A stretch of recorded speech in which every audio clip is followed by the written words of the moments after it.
देखिए, मामा जी का जो काम था वो अब हो चुका है।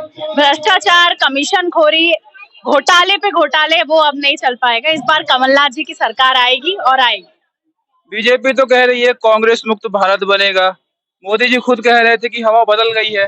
बीजेपी ने तो कर्नाटक के लिए भी बोला था, लेकिन कर्नाटक में भी पूर्ण बहुमत की सरकार बनी है। भारत जोड़ो यात्रा पूरे भारत में बहुत सक्सेसफुल रही है और इस बार मध्य प्रदेश में भी वैसा ही रिजल्ट आएगा जैसे कर्नाटक में रिजल्ट आया। तो शिवराज जी तो आपके लाडले भैया हैं, वो बोल रहे हैं कि चला जाऊंगा तो बहुत याद आऊंगा। ऐसा भैया आपको कभी नहीं मिलेगा। ऐसा भैया हमें चाहिए भी नहीं। अच्छा मैम, मामा जी कह रहे हैं यदि कांग्रेस की सरकार बनेगी तो महिलाएं बिंदी चूड़ी नहीं लगा पाएंगी। इस पे आपके क्या विचार है? आप भी एक महिला ही हैं, आप किस एंगल से देखती हैं इस चीज को? देखिए, बीजेपी की जो सोच है वो बहुत छोटी है।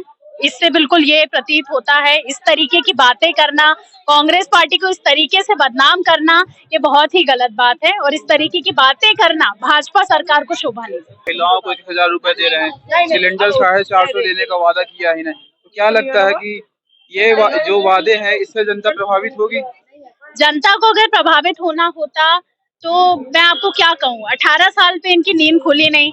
जब चुनाव आने वाले उसके 4 महीने पहले ये पैसे बांटना इन्होंने चालू कर दिया और इनको ऐसा लगता है कि महिलाएं जो है उनको समझ में नहीं आ रहा है कि चल क्या रहा है। तो महिलाओं को बिल्कुल समझ में आ रहा है। 1100 रुपए में इन लोगों ने सिलेंडर दिया और अब एकदम से ये कह रहे हैं कि वो 450 कर देंगे। तो ये सब झूठ है, दिखावा है।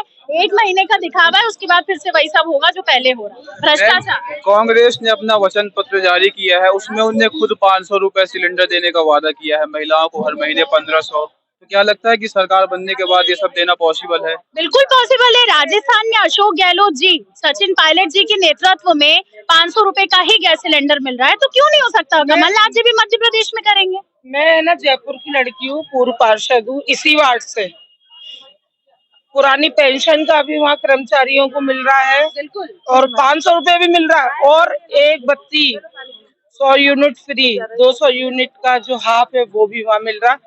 छत्तीसगढ़ में भी है, हिमाचल में भी है और ये यहाँ जैसे ही कमलनाथ जी शपथ लेंगे और राहुल जी के आदेश अनुसार ये सारी चीजें पूरी की जाएंगी। अच्छा मैम, शिवराज सिंह चौहान पूछ रहे हैं कि इस बार उन्हें चुनाव लड़ना चाहिए या नहीं लड़ना चाहिए, आप लोगों की क्या राय है? वो तो जो है बीजेपी में अंदरूनी लड़ाई चल रही है कि सीएम फेस क्या होगा। अभी तक बीजेपी का सीएम फेस ही घोषित नहीं कर पाए ये लोग।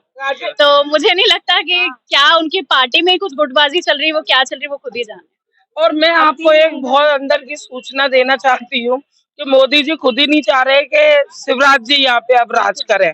अच्छा, इसीलिए अभी तक सीएम फेस घोषित नहीं किया गया क्या? क्योंकि मोदी जी को डर है। पुराने जितने भी वरिष्ठ नेता थे उन्होंने पूरे ऊपर से लेके सिंहासन से उतार के और नीचे पहुंचा दिए विधानसभा लड़ने के लिए।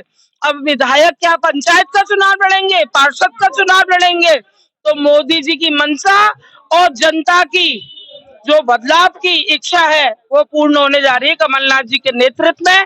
3 दिसंबर को पूर्ण बहुमत की सरकार और जय माता दी करके और शपथ लेगी। तो मैम क्या लगता है इस बार मध्य प्रदेश की जनता क्या चाहती है? मध्य प्रदेश की जनता कमलनाथ को चाहती है और बिल्कुल कांग्रेस पूर्ण बहुमत से आएगी।